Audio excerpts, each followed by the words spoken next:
Did you get any sense from Sean Payton throughout the year that this could be the end of the ride? No, I mean, we were so locked in on winning, or we went on like this. We would go on like a 5 or 6 game losing streak, which is the longest losing streak I think I've had in my career. Right. We were so focused on getting out the hole, fighting into a playoff spot, at least playoff contention, which we ended up being at the very end of the season. It lasted to what? Even after we beat the Falcons, we went to the locker room thinking like, hey, we got a chance at this. Yeah. And then we didn't. So did you put the game on? Yeah, absolutely. It was all in the locker room. We were watching the Niners beat the Rams, and I said, that was it. it. Well, I said, you know how hard it is to beat a third team, a team of the third time. So, right. Sucks for us, but this is probably the first time in 5 years we hadn't been to the playoffs. It's a weird feeling not being in the playoffs. I bet so. Like the Browns know this feeling well, so they're just like, hey, look at you. Look at us. We won 5 games this year, or 9 games. Whatever it is. What's with the broadside on the Browns? Where did that come from? You just felt like it. Just felt good about it. Okay. It rolled off easy. Okay, very good. Like OBJ to the Rams. I was about to say, as if the Browns fans don't have enough. It's as if they don't have enough problems right now. Odell's in the Super Bowl. The Bengals are in the Super Bowl, right? I mean, I don't know if you saw Jarvis Landry popped in on Odell's media session yesterday. Such a dog too. Saying how much I love you and we're rooting for you. And Browns fans have got to sitting here. And by the way, it got worse today. I don't know if you heard. Can I act like Twitter and be like, if Jarvis is congratulating OBJ, is he to the Rams as well? That's is that how that goes? Yeah, that's how it was. It got worse today. The Oscar nominations came out. I know you've been running around. Best documentary director Odell Beckham Sr. got an Oscar nomination for a movie called My Son Was Open. It's really crazy. He put that video. No, I'm just kidding. He's going to put OBJ. Sorry, Brockman.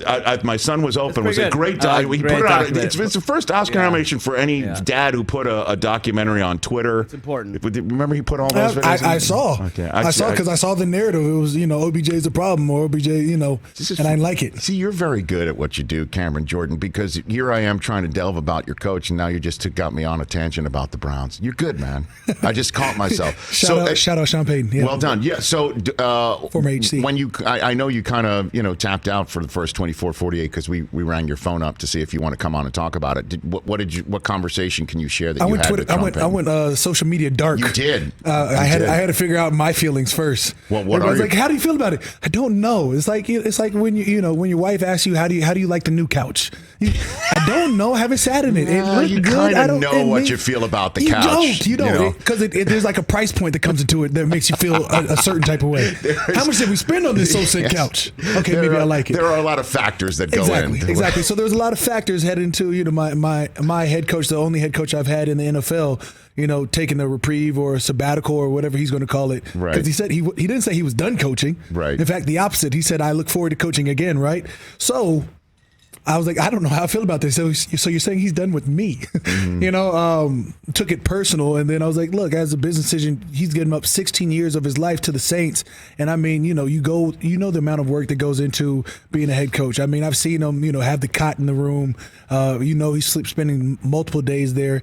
I know how intuitive his offense drew everybody was to tweaking the machine that was the New Orleans Saints offense for so many years. Right. That takes a toll. And so, if you take some time off and do what you got to do, I understand that. As a person outside the walls. Inside the walls, I'm like, why are you going to leave now? We've been knocking on the door of the playoffs every year, and even in this tumultuous year that we've had being displaced to Dallas, starting like 58 starters, 53 starters, 58 I'm going to say just because it's a bigger number, going through 4 different quarterbacks this year, right. And still having a shot at the playoffs at the end of the year and ending in the positive. What do we go, 9-8? Yeah. I mean, and that's, teams previous to this, you've seen get into playoffs with a losing record. This year, it's like we're still knocking. We're still here. And for for Sean to step down, I say, look, this got to be bigger than just football right now. So good for him. We just signed DA. That's right. So we just signed DA to a head coach. The DC is now the HC. Yeah, exactly. It's weird timing because then Sean just had a movie release right about his stint taking time off. I thought that was just yeah, supposed to be a movie, theatrics. acting. Well, this could be setting up the sequel. He took that serious. He could be setting up the sequel of taking another year. You know what I mean? Like he could be doing something like that. Exactly. But Dennis Allen is somebody who's been a head coach before, and now, so the continuity, I would imagine, is good. I'll say for sure that. Immediately once I saw it, I text DA. I immediately got a text back. I text Sean, and I didn't get an immediate text back. It's crazy. Throwing that out there. Well, the reason for that is he's still talking from his press conference. I saw. That's why he hasn't responded yet. No, I'm just kidding. We're talking to just talking to DA. Super excited for him. Mm-hmm. I think he's had a stint with the Raiders. We don't hold that against him clearly. Nice. And then Him being in the black and gold just fits well and fits right, hopefully. Hey, you watched all the way to the end. Thanks for that. Watch more right here.